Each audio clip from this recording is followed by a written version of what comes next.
Hi, thank you for joining me today. I'm Lynda Norman, and I'm a watercolor artist here in the Okanagan Valley in British Columbia. Today, I'm going to show you how to apply watercolor straight from the tube to a canvas, and we'll end up with a beautiful, loose, abstracty landscape. This is a process that I have enjoyed for several years now. It's quick, it's easy, it's really effective, and it can be done on any size canvas, really. This is an 8 by 12. No, it's a little longer, 8 by 14, sorry. And I've done this technique using watercolor straight from the tube, applied with a credit card, on canvases as large as 2 feet by 4 feet. Any larger than that, my arms just physically cannot handle that. But we'll go with this size today, and I hope you'll give it a try. It's really a lot of fun. This is a simple dollar store canvas, stapled on the back, nice and straight. I always like to make sure canvases are straight before I use them. I lay them on the ground or against a wall and make sure there's no warping. And I don't treat them. A lot of people who do watercolor on canvas in various techniques treat them with watercolor ground and gesso and different things. I never do. I just go straight with water and pigment onto the canvas. So I'm going to start, first of all, by putting my colors out on a piece of non-absorbent paper. This is actually photo paper.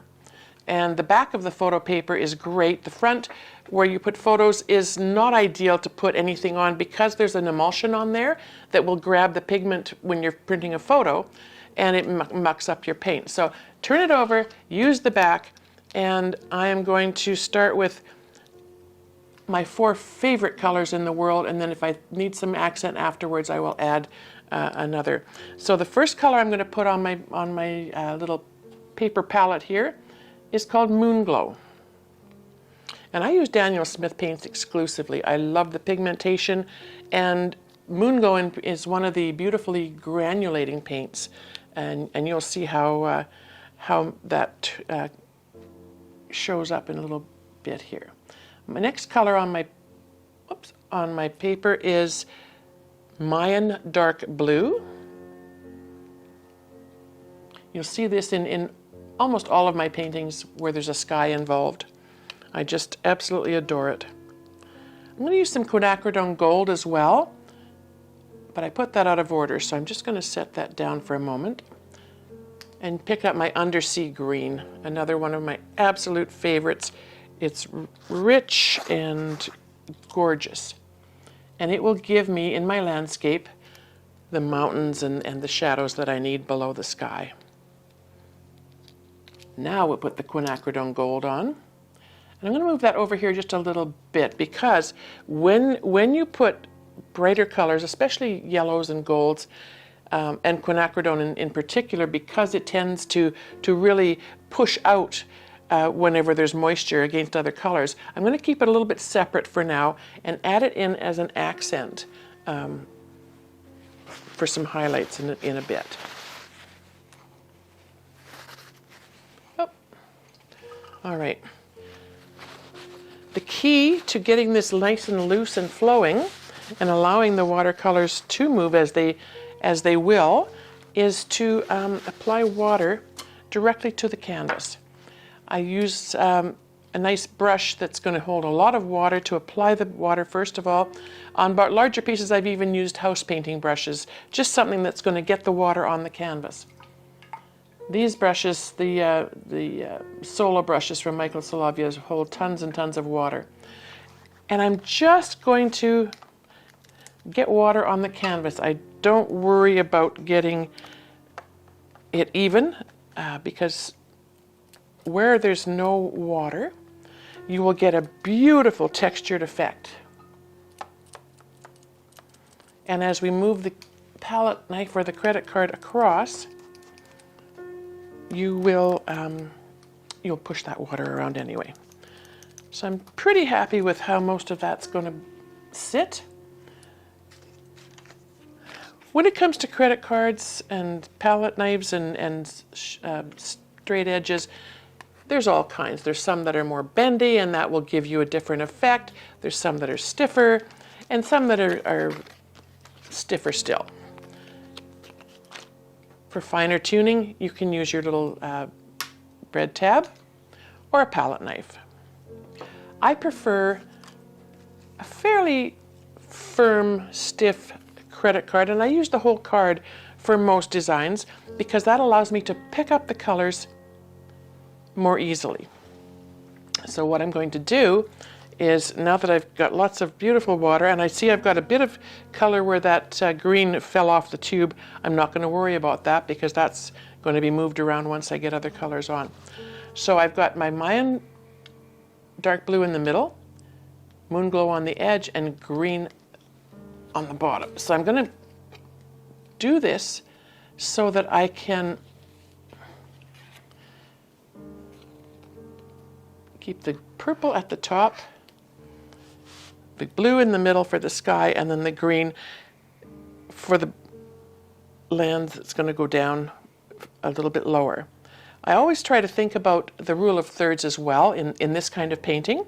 So I don't really want there to be a direct line across the middle where my landscape ends and the sky begins. So I'm going to start a little bit higher here, and I'm just going to get the paint on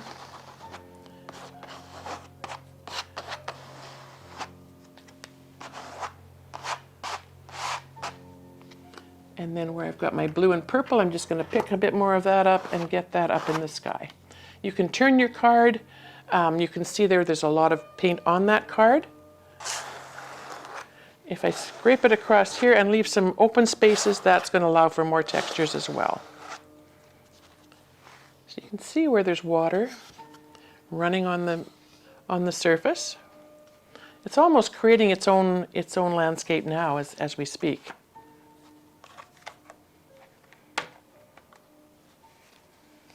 I think what I'd like to do is add just a little bit more of the Mayan blue. And that's the fun thing about this, is you can add as you go. Just because I want a little bit more happening up here in the sky. And I'm just going to get that on a little bit randomly. And then I'm going to tip it, let it run. There's two types of sprayers that are handy to have. One is the mister that we've all talked about in the past, where you get a nice fine mist, or there's the little spritzer that gives you droplets.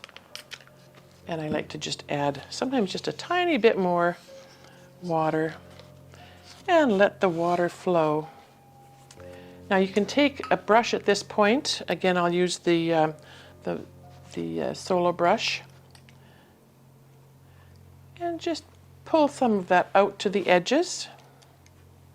Just move these out of your way.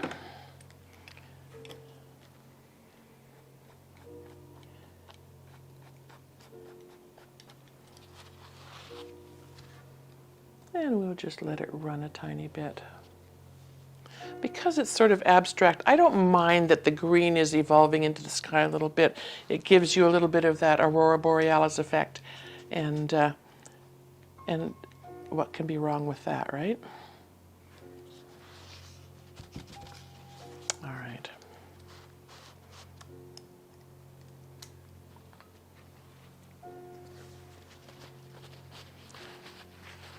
Trusty paper towel. You can go through as with watercolor on paper, and you can pick out some of the pigment and the moisture and make some cloud shapes. The water, as long as it's visible, will continue to move the pigment.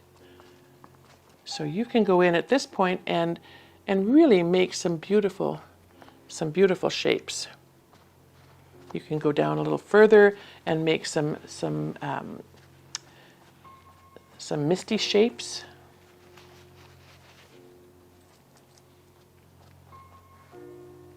Oh.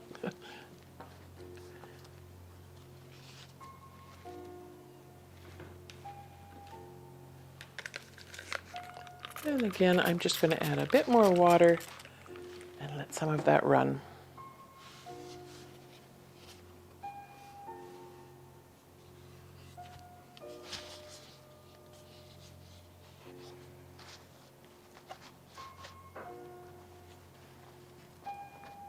And we'll throw in some more little shapes just to get things happening here. Now I'm going to leave this top for the water and the pigment to just do what they do on their own. And I'm going to go in now with a fairly sharp-edged brush.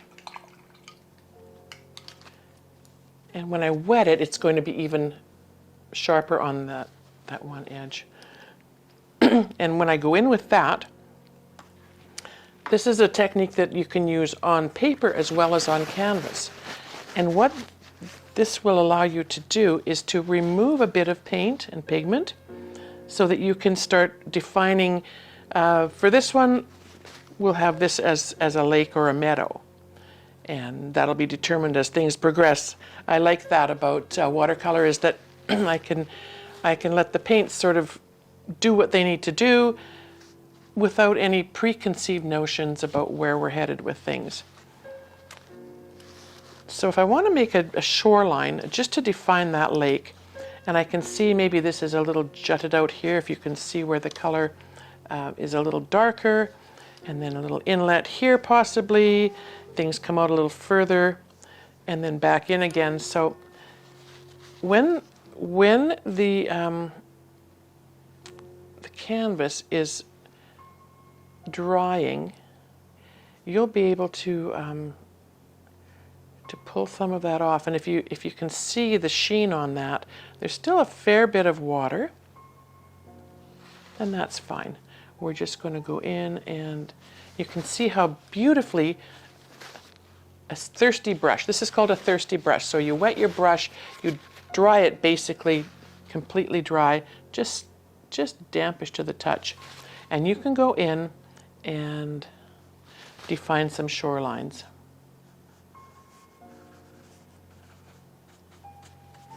And by doing that, you start to shape your shoreline, your islands, whatever else you want to put in. Now with this, I keep working on it as I go, as it dries, and let the water continue to move. And sometimes you can go back in, other times you don't have to. You've taken off enough just to give you that slight indication of where things would be. And I think back in here, it looks like there might be another little inlet. And then maybe this one will go up this way a little ways. And then we'll have it down there.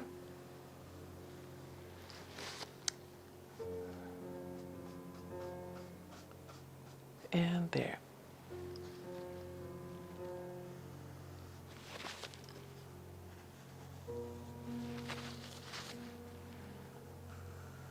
This is something that you can really have fun with as it dries. Take your time. There's no rush.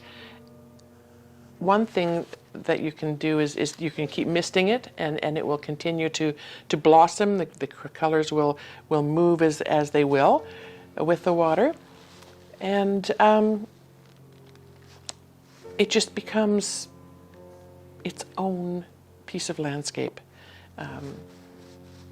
You can define a little bit, use your imagination. And you'll notice here, I'm just going to show you with this brush. If you were to touch it with a brush, very light hand, otherwise you leave brush marks, and that will sort of change the whole look of the painting. But while it's wet, you can still go in and do a tiny bit of that. And basically you're just nudging your pigment and your color and your water around a little bit. Now you can see here where the water is kind of pooled and it's given some dark edges. So for me, it looks like it's forming trees and tree shapes and shadow shapes. Okay. Up here, there's another little bit there. I can encourage that to go up a tiny bit. There's a bit of a dark tree thing happening there.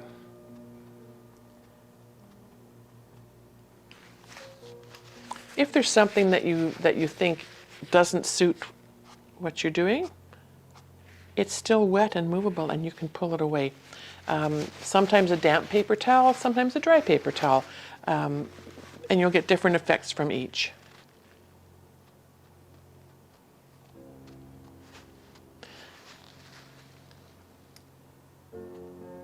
This is a little hair dropped on there from that brush, that's fine. And then we'll just give it a little more cloud shape here. When you're dabbing with a paper towel, it's good to keep turning it. I know this is, it sounds really crunchy on the microphone, but this is a beautiful soft paper towel and easy to use. But if you're dabbing blue, for example, you don't want to add blue to other parts of your painting, so you can always turn it and roll it. I like to roll it but keep it a bit random. And here I'm just going to pick up some of those sharper edges, add a bit more of that wispy cloud effect. And again, remember, this is going to keep moving until it's dry. But you can see here where the water has sort of washed some of the pigment away and left some showing through. And so that can give you that misty effect. It looks like a bit of a mountain maybe poking through that mist. Okay. And I'm just going to go back with my sharp-edged brush. There are smaller ones for finer detail once it's a little drier, if you need to get in but as long as it's got a sharper edge on it, you can easily work with that no matter what size. Okay. Now I mentioned that I have another color here to add in, and so I've got the Quinacridone Gold, and I've also got one called Aussie Red Gold, another one of my favorites. But I think what I'm going to do is just pick up a tiny bit of the Quinacridone Gold on the edge of my credit card, and I'm just going to go in and you can see how it's pushing away the other pigments. So it's going to be quite bright and quite beautiful. Oops, don't want to do that. And then we'll bring in a bit more just to balance it slightly. And maybe what looked like a little bit of that sun is coming through on this top corner. Okay.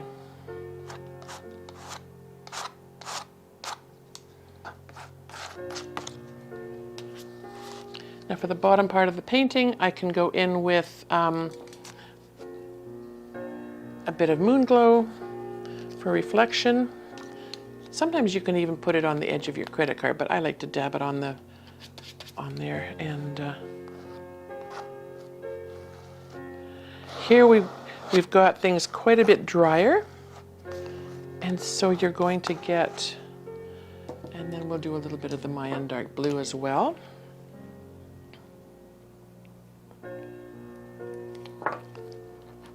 Just to get a little bit of some grounding happening here.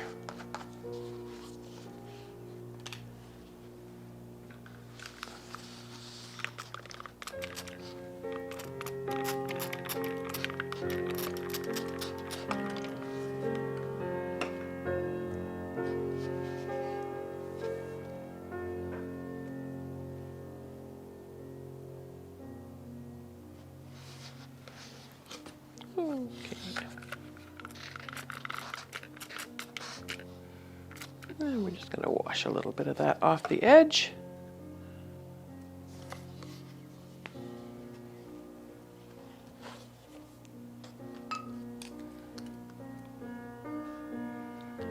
And you can pull it where it's thicker if you need to extend your shapes a little longer. But if you can see here, the beautiful reaction between the water and the pigment is just creating its own little bit of the landscape in that corner.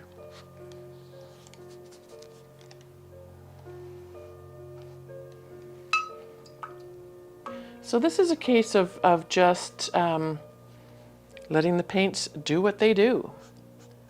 And adjusting slightly.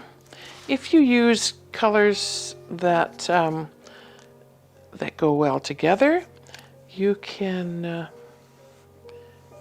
create really beautiful scenarios.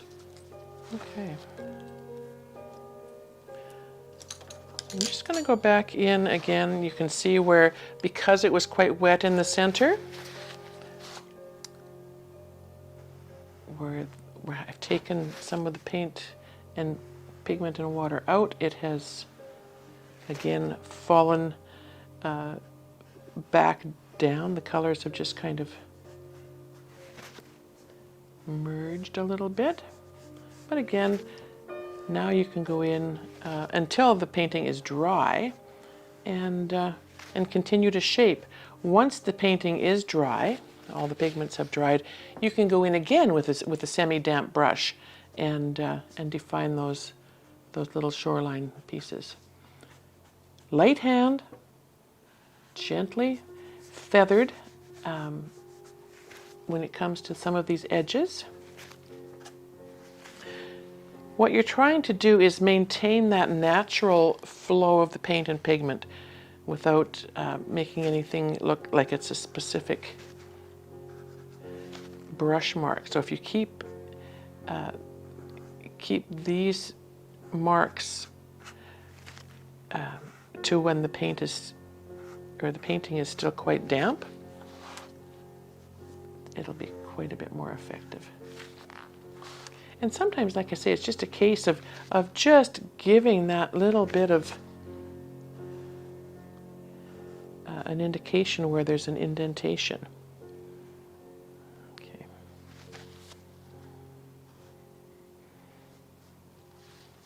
Okay.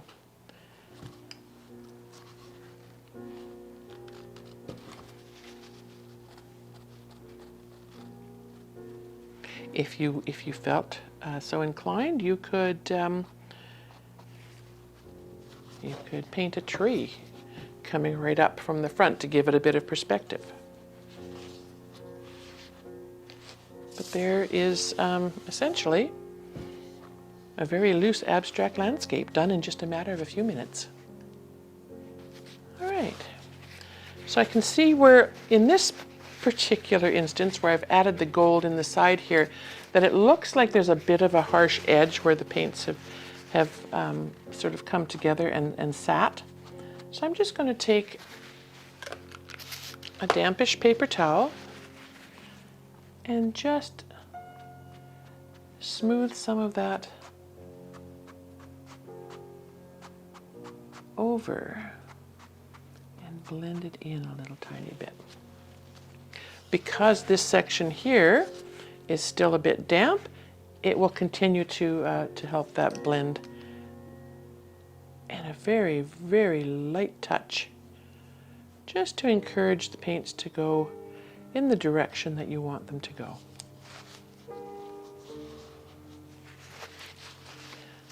I'm never too concerned if there's white spots on the edges. I like that. I think it just adds, I think, to the effect of the painting. I love the white when it does show through, just because it does give you that bit of depth sometimes and a bit of interest to your painting.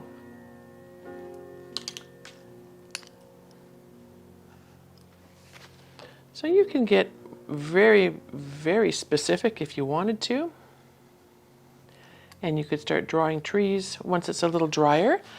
Right now, because it's still quite damp, the water will cause any pigment there to disperse. But you can see on this side where it's doing its own magic, and that's going to become this beautiful, rich purple shadowed forest area. And again, if I wanted to define that a bit more, I would just make it so that there's a sharper shoreline.